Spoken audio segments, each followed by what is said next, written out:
पहली बात तो ये स्पष्ट करना चाहूंगा कि ये कार्यक्रम मोदी का नहीं था, भारतीय जनता पार्टी का अल्पसंख्यक मोर्चा है। इस चीज को देखिए, समझिए।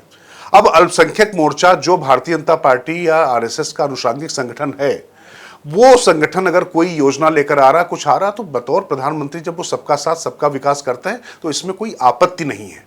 मुझे लगता है इसमें कोई दिक्कत नहीं होनी चाहिए। ये अननेसेसरी का प्रमाद या विवाद खड़ा करने की कोशिश की जा रही है हर्षवर्धन, क्योंकि योगी आदित्यनाथ एक तरफ क्या है कि उत्तर प्रदेश में बहुत तीखी लाइन ले रहे हैं, लेकिन वो जो तीखी लाइन ले रहे हैं क्या वाकई मुसलमानों के खिलाफ ले रहे हैं? नहीं। वो एक वर्ग जो माइट इज राइट मान बैठा था, उसको लगता था कि ये उसका विशेषाधिकार है, सड़क से लेकर संसद तक, अस्पताल से लेकर दफ्तर तक, जहां जब जैसे चाहेंगे वहां पर वो सजदा कर सकते हैं। तो सजदा वो नहीं हो सकता है, सजदे में आप झुकते हैं, लोगों को झुकाते नहीं हैं, और आप अपनी शक्ति का प्रदर्शन करते हैं, तमाम चीजों को रोकते हैं। तो उनको रोकना और ये दो चीजें अलग हैं। तो योगी आदित्यनाथ और मैं थोड़ा सा इस पे सौगाते मोदी की क्या जरूरत है भाई?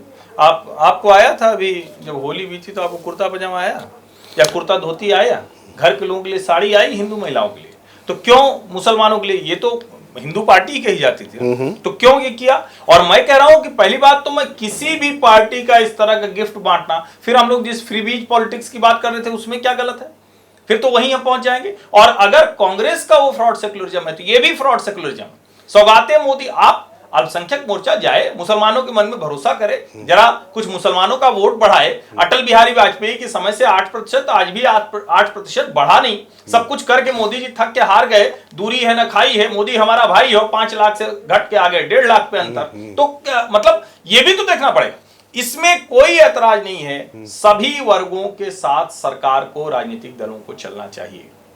नरेंद्र मोदी की मंशा पर भी ऐतराज नहीं। लेकिन जब सौगाते मोदी जैसी किट दिखती है तो फिर लोगों को लगता है भैया नवरात्र में फिर क्यों नहीं, फिर होली में क्यों नहीं, फिर दिवाली में क्यों नहीं। और जब हम एक कहते हैं रियल सेकुलरिज्म की अगर बात करें, तो फिर कानून की नजर में, पार्टी की नजर में, सरकार की नजर में सबको एक होना चाहिए, और ये सब नहीं बंटना चाहिए। मेरा मानना है आप आउटरीच करिए, बिल्कुल मुसलमान आए, सबको साथ में लेना चाहिए, सब कुछ ठीक है। और एक चीज और मैं कहूं, योगी आदित्यनाथ की जो वो कह रहे हैं सारी बातें दुरुस्त है, सब कुछ ठीक कह रहे हैं, लेकिन सड़क पे नमाज ना हो ये तो चलो मैं भी मानता हूं। सड़क पे कोई भी धार्मिक कार्यक्रम उस तरह से नहीं होना चाहिए, जुलूस और प्रभात फेरी वो सब अलग चीज, लेकिन छत पे आप रोक देंगे नमाज करना?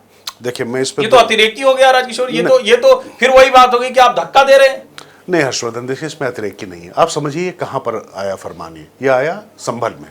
संभल में जिस तरीके की मिश्रित आबादी है, और फिर क्या हो रहा है कि सड़क की बजाय छतों से जिस तरीके से जो शौर्य का प्रदर्शन होता ना, ये कई बार चीज़ों को रोकना इसलिए आवश्यक हो जाता है क्योंकि उसी दिन नवरात्र भी है और उसी दिन आप समझ लीजिए कि ये ईद भी हो रही है।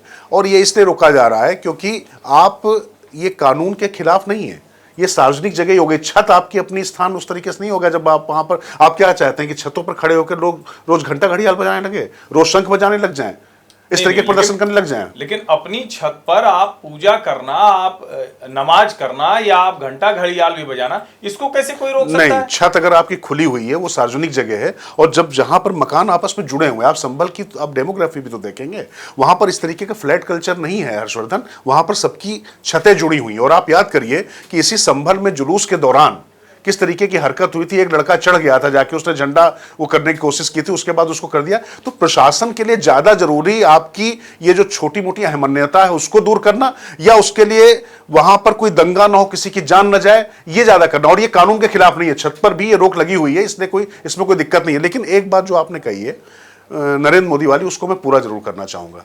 एक बात देखिए हर्षवर्धन, जो आपने कहा ना कि दूसरा दल कर रहा, तीसरा दल कर रहा, तमाम लोग रोजा इफ्तार कर रहे हैं, सब कुछ कर रहे हैं, उसको लेकर भी बहुत सारी बातें होती रही। मैं फिर कह रहा हूं कि भारतीय जनता पार्टी का अल्पसंख्यक मोर्चा है, उसने एक अपना कार्यक्रम बनाया, और उसने अगर कहा कि वो अपने सबसे बड़े चेहरे की तरफ से ये ईदी देना चाहता, और ईदी का कल्चर मुस्लिमों में है, तो जो जिस कल्चर के तहत चीजें हो रही हैं, और प्रधानमंत्री नरेंद्र मोदी को आपको यार ध्यान रखना पड़ेगा कि चाहे वो गल्फ कंट्रीज हो, चाहे मुस्लिम कंट्रीज हो, वहां पर पाकिस्तान को अलग थलग रखने से लेकर आतंकवाद के मोर्चे पर पूरी तरीके से भारत के साथ खड़ा रखने में उन्होंने सफलता पाई है। और प्रधानमंत्री नरेंद्र मोदी सिर्फ भारतीय जनता पार्टी के नेता नहीं, इस देश के प्रधानमंत्री हैं, और अंतरराष्ट्रीय दबाव किस तरीके से यहां पर काम करते हैं, उस लिहाज से अगर कोई भी प्रश्न उठ रहा, कोई भी सवाल उठ रहा है, तो मुझे लगता है कि इसका फालतू का वितंडावाद खड़ा किया जा रहा। और योगी और मोदी का एक कंट्रास्ट पैदा करके विपक्ष वो कर रहा है। तो विपक्ष क्या चाहता है? विपक्ष की आप एक वो देखिए पूरी जो रणनीति थी। पहले अटल बिहारी वाजपेयी अच्छे आदमी थे, आडवाणी अच्छे आदमी नहीं थे। फिर आडवाणी अच्छे आदमी हो गए, मोदी अच्छे आदमी नहीं थे। अब मोदी अच्छे आदमी हो जाएंगे, योगी अच्छे आदमी नहीं है, हेमंत विश्व शर्मा अच्छे आदमी नहीं है। देखिए आदमी तो ये दोनों अच्छे हैं, नहीं, मैं विपक्ष की बात कर रहा हूँ। वो तो अच्छा कर ही रहे हैं, लेकिन मैं वही कह रहा हूँ कि अतिरेक में कहीं से भी जाने से बचना। ये अतिरेक नहीं है। ठीक है, हर्षवर्धन, मुझे लग रहा है कि थोड़ा अतिरेकी आप भी हो रहे हैं हर्षवर्धन। नहीं, अब मान सकते हैं इसे, लेकिन मैं ये मानता हूँ कि इस तरह से कुर्ता पजामा ये भी एक अतिरेक है, और छत पे नमाज पढ़ने से रोकना ये भी एक अतिरेक है। कानून व्यवस्था बनाइए, सब कुछ दुरुस्त कीजिए, लेकिन ये जब होता हुआ दिखता है ना, तो कई बार वो धारणा बनाने में एक कहें कि लोगों को आसानी हो जाती है, और जिसको कहते हैं विपक्षी होते हैं, जो लोग आरोप लगाने वाले होते हैं, वो मजबूत होते हैं। तो समाज में वो भी जरूरी है कि वो संतुलन बना रहे। नहीं, वो संतुलन बना रहे, लेकिन मैं कहता हूं कि जिस जगह की ये बात कर रहे हैं आप, एक ही जगह की ये बात कही गई। और सीओ जो वहां पे संभल में अनुज कुमार है, उसने भी तो एक बात कही थी, उसको लेकर भी बड़ा अतिरेक हुआ कि भैया अगर सेवई खिलाते हो तो गुजिया भी खा लो। तो ठीक बात है ना। आखिर ये बताइए, हम जानते हैं हमारे यहाँ जो मुसलमान दोस्त हमारे सिवई भेजते, उन्हीं के यहाँ तुम गुजिया भेजे। फालतू थोड़ी ना हम चले जाएंगे, अच्छा जो भी मिल रहा है तो अच्छा गुजिया खिला दो।